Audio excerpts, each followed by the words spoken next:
TV7 Israel News is made possible thanks to your generous donations. Shalom, good evening. This is TV7 Israel News broadcast to you from Jerusalem.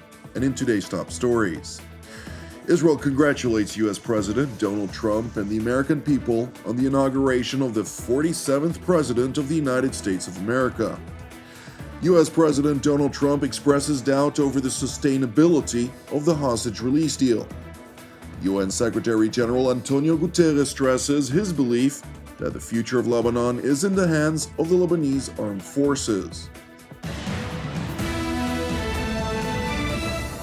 Israel congratulates U.S. President Donald Trump and the American people on the inauguration of the 47th President of the United States of America. In a congratulatory statement by Prime Minister Benjamin Netanyahu, he voiced his deep appreciation of the American leader and stressed his hope that the U.S. and Israel will work jointly to usher in a new era of peace and prosperity for the Middle East. Congratulations, President Trump. Sarah and I send our warmest wishes to you, Melania, and the American people on your second inauguration as President of the United States. Your first term as President was filled with groundbreaking moments in the history of the great alliance between our two countries. You withdrew from the dangerous Iran nuclear deal.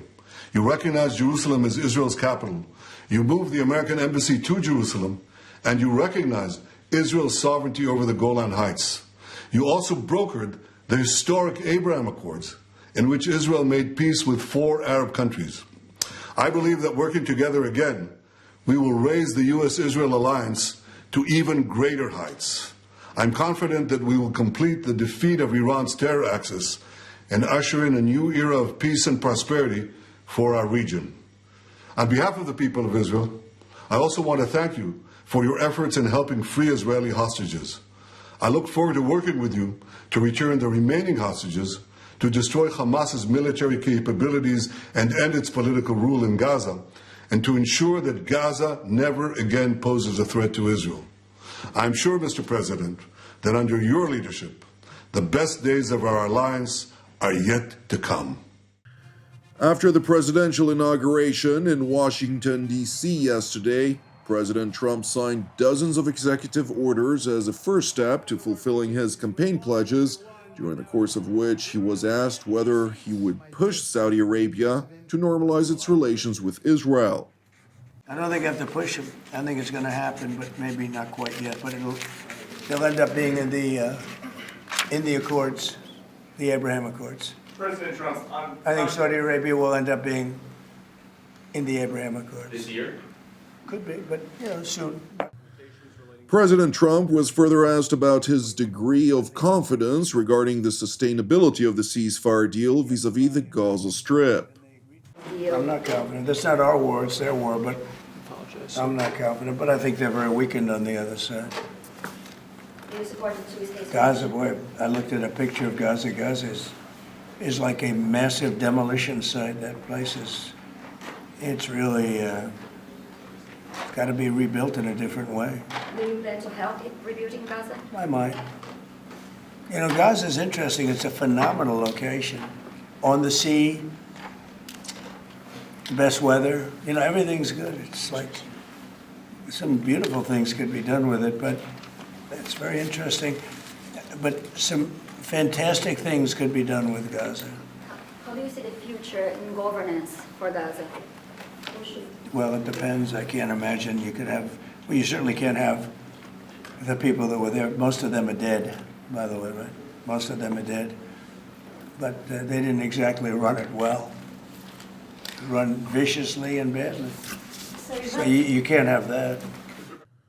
It is important to know that Hamas has already violated the ceasefire in a number of instances, including when its terror operatives sought to approach an IDF position along the Philadelphia corridor near the town of Rafah, drawing IDF fire. Nevertheless, Qatari Foreign Ministry spokesman Majed Al-Ansari stressed extensive efforts by the mediators to ensure that the ceasefire does not immediately collapse. Getting information in real time and relaying it in real time is very consequential to maintaining the deal.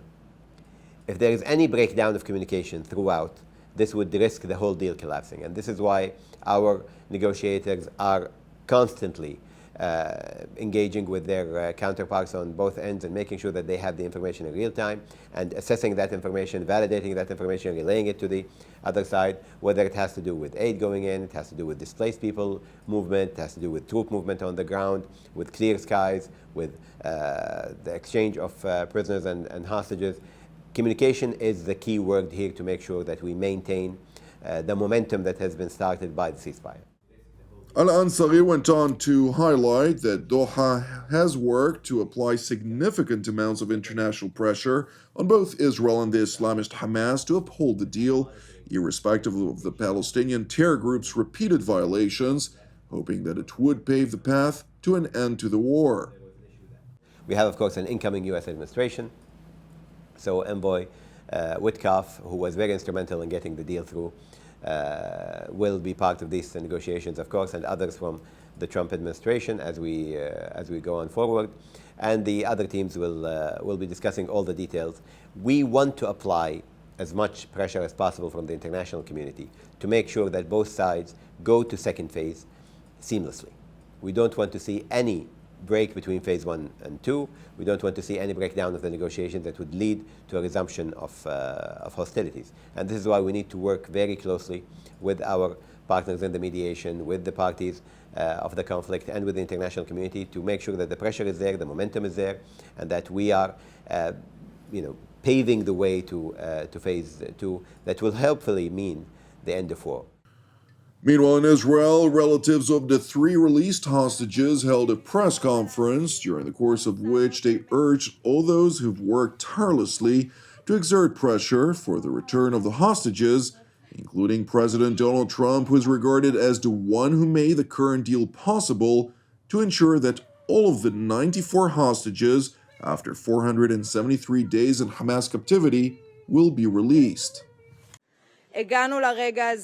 We came to this moment after too long of a time, and without the involvement of President Trump, it would not have happened. Doron had asked to deliver her words. My return home doesn't mean those still there shouldn't return. Everyone must come back. I ask you to continue fighting, do not give up, take to the streets. All phases of the deal must be implemented. Everyone needs to return until the last hostage returns. Just as I was fortunate to return to my family, so must everyone else.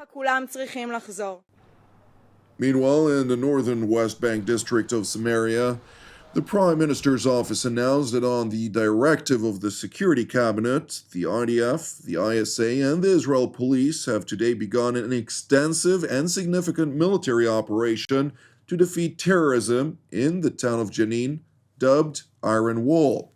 The statement further read that Operation Iron Wall is an additional step in achieving the objective that we have set, bolstering security in Judea and Samaria, as part of which Israel's security forces are acting methodically and with determination against the Iranian axis wherever it reaches in Gaza, Lebanon, Syria, Yemen, and Judea and Samaria, and we are still active. It is important to highlight that the IDF and special operators of the border police Yamam and Hamas units have entered into the city of Jenin early this morning, during the course of which multiple gun battles were reported, resulting in the elimination of over a dozen terror operatives and the neutralization of dozens others. Turning to Lebanon, where UNIFIL peacekeepers are working day and night to monitor the implementation of the ceasefire between Israel and the Iranian proxy Hezbollah. Here we are in charge of maintaining the security of position 964 in southern Lebanon. We are in charge of the perimeter and access control of the position, as well as monitoring any type of violation of the blue line, over which we have a direct line of sight from our position. Since the ceasefire, we have seen how little by little civilians returning to their towns. There is still a high percentage of inhabitants who have not been able to return to their homes. But there is much more movement of civilian in the surrounding areas. It is important to know that United Nations Secretary General Antonio Guterres visited Lebanon over the weekend, during the course of which he held successive meetings with the Lebanese leadership in Beirut, alongside French President Emmanuel Macron. Moreover, while visiting UNIFIL peacekeepers in southern Lebanon, the UN Secretary General had also the opportunity to express his support for the Lebanese Armed Forces as part of their task to consolidate power in regions that have been dominated by the Iranian proxy Hezbollah for over 2 decades. We believe that you are the future. I mean, our presence is a temporary presence, but you can be absolutely sure that UNIFIL is here to do everything possible to support the Lebanese Armed Forces. We can see that is the key. Thank you for watching TV7 Israel News. TV7 is a non-profit ministry with all of our productions exclusively reliant on monthly donations. Therefore, I'd like to first and foremost thank all of you who proactively support TV7 Israel, and note further to all of you who have yet to do so, if you're blessed by the content of our programs, I would like to encourage you to donate. You can do so via our website at www.tv7israelnews.com. Separately, I'd like to encourage you as ever, pray for the peace of Jerusalem and salvation of Israel. I'm Jonathan Hassan wishing you an Erev Mevorach, and God willing, we will see you during our next update. Until then, Shalom from Jerusalem.